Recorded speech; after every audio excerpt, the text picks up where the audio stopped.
ओम नमो भगवते वासुदेवाय। श्रीमद् भगवत गीता चौथा अध्याय। श्री कृष्ण बोले, इस अविनाशी कर्म योग को मैंने सूर्य से कहा, सूर्य ने मनु से कहा और मनु ने राजा इक्ष्वाकु से कहा। इस तरह परंपरा से प्राप्त यह योग सब राज ऋषियों ने जाना, परंतु अधिक समय व्यतीत होने से यह लुप्त हो गया। वही प्राचीन योग आज तुमको मैंने बताया है, क्योंकि तुम मेरे भक्त और मित्र हो। यह रहस्य अति उत्तम है। अर्जुन बोला, आपका जन्म तो अभी हुआ है और सूर्य का जन्म बहुत समय पहले हुआ था। मैं किस प्रकार मानूं कि सूर्य को यह योग आपने बताया था। श्री कृष्ण बोले, मेरे व तुम्हारे अनेक जन्म हो चुके हैं, मुझे वह याद है और तुम भूल गए हो। मैं अजन्मा, अविनाशी, संपूर्ण प्राणियों का स्वामी और अपनी प्रकृति से स्थित हूँ तथा अपनी माया से जन्मता हूँ। हे भारत, जब जब धर्म की हानि होती है और अधर्म का प्राबल्य होता है, तब तब ही मैं जन्म लेता हूँ। साधुओं की रक्षा, पापियों का विनाश और धर्म की स्थापना करने के लिए प्रत्येक युग में मैं जन्मता हूँ। जो मेरे इस अलौकिक जन्म और कर्म का तत्व जानता है, वह मृत्यु होने पर फिर जन्म नहीं लेता और मुझ में लीन हो जाता है। इस तरह मोह, भय और क्रोध को त्याग कर मुझ में भक्ति कर्म से पवित्र होकर मुझ में मिल गए हैं। जो जिस भाव से मेरा पूजन करता है, उसको मैं उसी प्रकार का पुनर्जन्म देता हूँ। मेरे चारों वर्णों की सृष्टि अपने अपने गुण और कर्म से की है। सृष्टि का कर्ता मैं ही हूँ, तथापि मुझे अकर्ता अविनाशी जानो। कर्म मुझको बद्ध नहीं कर सकते तथा कर्म फल में मेरी कामना नहीं है।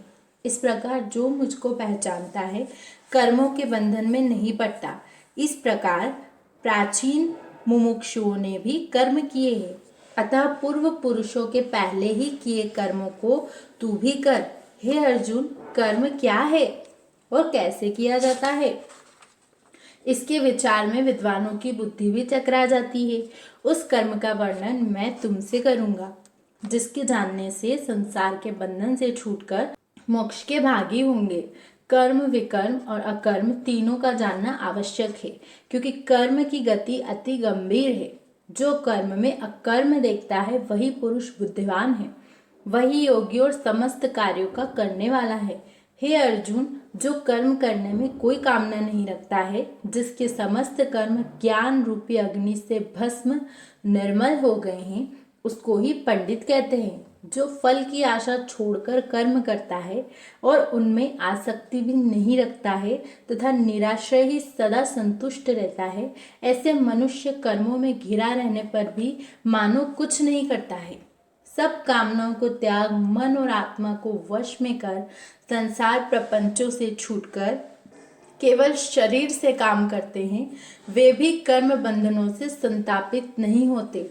देव योग से जो कुछ मिल जाए उसी में जो संतुष्ट रहता है, जो हर्ष, शोक आदि द्वंद्वों से मुक्त है तथा किसी से ईर्ष्या द्वेष नहीं करता, कर्म की सिद्धि या असिद्धि में भेद नहीं समझता, वह कर्म करता हुआ भी उससे नहीं बंधता। जो फल की इच्छा नहीं रखता, वह वासना से दूर हो गया है। ज्ञान में जिसका मन अचल है, जो यज्ञ के कर्म करता है, वे सब कर्म लुप्त हो जाते हैं। हवन करने का पदार्थ भी ब्रह्म है, आहुति देने वाला भी ब्रह्म है। इस प्रकार जिसकी बुद्धि में सब कर्म ज्ञानमय है, उसी को ब्रह्म प्राप्त है। कोई कोई कर्मयोगी देवताओं की पूजा करते हैं और कोई कोई ज्ञान योगी ब्रह्म रूप अग्नि में यज्ञ रूप से हवन कर परमात्मा का भजन करते हैं। कोई ऐसे हैं जो कि अपनी इंद्रियों को तथा सब कर्मों को संयम रूपी अग्नि में होम देते हैं, और कोई कोई इंद्रियों रूपी अग्नि में इंद्रियों के रूप शब्दादि विषयों को होम देते हैं। कितने ही लोग इंद्रियों के सब कर्मों को और प्राणों के कर्मों को आत्मज्ञान से प्रज्वलित आत्मा की संयम रूपी अग्नि में होम देते हैं। कोई तो द्रव्य यज्ञ करते हैं, कोई तप यज्ञ करते हैं, कोई स्वाध्याय और कोई ज्ञान रूपी यज्ञ करते हैं। कोई प्राणायाम में तत्पर रहने वाले योगी प्राण वायु और अपान वायु का लय करते हैं। कोई आहार को निरंतर कम करते हुए प्राणों को होमते हैं। वे सब यज्ञ वेत्ता हैं और यज्ञ से ही इनके सब पाप नाश हो जाते हैं। जो यज्ञ में बचे हुए अमृत रूप अन्न को खाते हैं वे सनातन ब्रह्म को प्राप्त होते हैं। हे अर्जुन, जो यज्ञ नहीं करते उनको लोक परलोक दोनों ही नहीं मिलते। हे पार्थ, फल सहित सब कर्म ज्ञान में ही समाप्त हो जाते हैं। उसी ज्ञान यज्ञ के तत्वदर्शी और ज्ञानी लोग तुमको उपदेश करेंगे, इसलिए तुम उनकी सेवा करना और विनय पूर्वक प्रश्न करके ज्ञान यज्ञ जानना। इस ज्ञान का लाभ प्राप्त करके तुमको ऐसा मोह फिर नहीं होगा। इसी ज्ञान से समस्त प्राणियों को तुम अपने में और मुझ में भी देखोगे। यदि सब प्राणियों से भी अधिक पाप करने वाले हो तो भी ज्ञान रूपी नौका से ही सब पाप रूपी समुद्र को पार कर जाओगे। हे अर्जुन, जिस प्रकार प्रज्वलित अग्नि लकड़ी को जलाकर भस्म कर देती है, वैसे ही ज्ञान रूपी अग्नि सब कर्मों को भस्म कर डालती है। इस श्लोक में ज्ञान के समान पवित्र और कुछ भी नहीं है।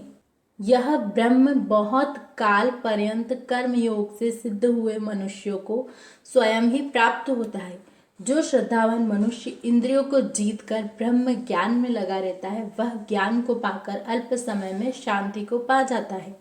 अज्ञानी, श्रद्धा रहित और जिनके मन में संदेह है, ऐसे जो पुरुष है वह नरक में जाते हैं। जिनके मन में सदा संदेह रहता है उनको यह लोक परलोक और सुख कुछ भी प्राप्त नहीं होता।